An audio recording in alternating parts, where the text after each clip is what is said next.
Museveni and his thugs denied their crimes. They killed our people and denied it. They tortured people and denied it. They raided our houses and denied it. General Museveni has been a smart dictator because he puts on a suit, goes to the West and to the UN, speaks very nicely about democracy and human rights, but realistically, he does not mean any of those. He talks about our so-called Human Rights Commission in Uganda, but the same person closed the UN Human Rights Office in Uganda 2 years ago because they dared to question him about his atrocities. Now that is how he has been able to maintain a facade of democracy for 40 years and counting. But now Museveni is 83 years old, and his 51-year-old son, Muhoozi Kainerugaba, commands our military, the Uganda People's Defense Forces, more like Uganda's defense against its own people. And he's effectively in charge. Unlike his father, Muhoozi does not play the role of a good dictator. He openly and shamelessly says despicable things on social media. On Twitter, he openly confesses and brags about committing atrocities against the people of Uganda. When he was summoned by Parliament, he called Parliament a house of clowns and fools, and he threatened to arrest all of them. He describes judges of the Supreme Court of Uganda as clowns in wigs, and he has threatened to crush all journalists that dare to criticize his actions. In April last year, he abducted, detained, and tortured my close friend and bodyguard called Eddie Sebufu, also known as Eddie Mutwe. He later on posted on Twitter naked pictures of Eddie, boasting that Eddie Mutwe was in his basement learning Museveni's mother tongue, Runyankole. Last month, he bragged about killing 22 of my friends, and he said that he's praying that I am the 23rd person for him to kill. In other words, Museveni and his son no longer fear international retaliation for their crimes. They've been so emboldened by your lack of action.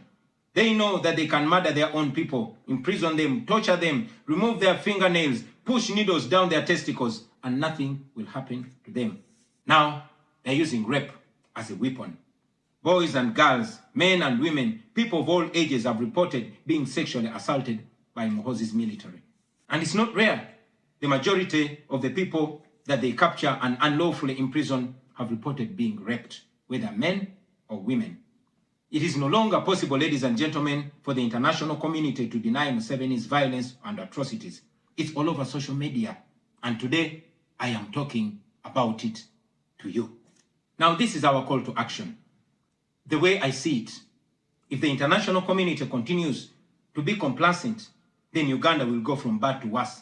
Museveni and his son's military will massacre many more innocent Ugandans. You, ladies and gentlemen, in the Western world, will be forced to grapple with millions of Ugandan refugees pouring into your countries. And maybe then, the international community will come and commiserate with the people of Uganda, just like they did after the genocide in Rwanda, but it was too late. The second option is that the international community rises to the occasion. You stand by the values that you profess, democracy and human rights. You can rein in on General Museveni and his son through targeted sanctions as well as financial and legal pressures. Ladies and gentlemen, Ugandans are not seeking for pity. Ugandans are only seeking to see the world take action against the individuals that have violated their rights for far too long. Those that have abused democracy with impunity should be the starting point. Please sanction these individuals. Sanction General Museveni.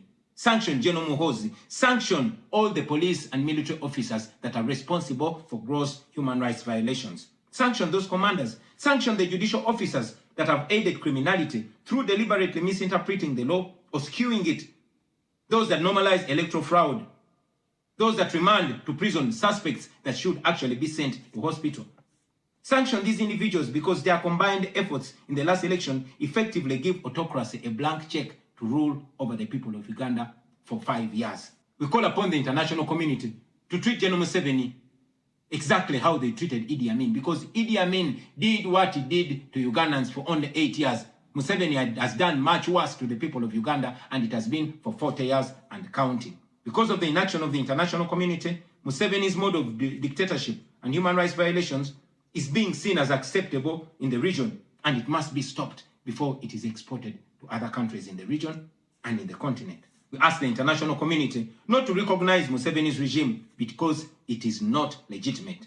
Please terminate any forms of cooperation with this government because he is not legitimate. On our end, as the people of Uganda, we are committed to non-violent means of changing our country, non-violent means of putting an end to this 40-year-old dictatorship.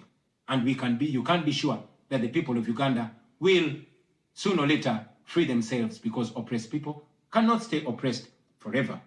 With your help, friends, with the help of the international community and development partners, we can change our country. We can liberate Uganda before it is too late. I thank you for listening to me, for God and my country.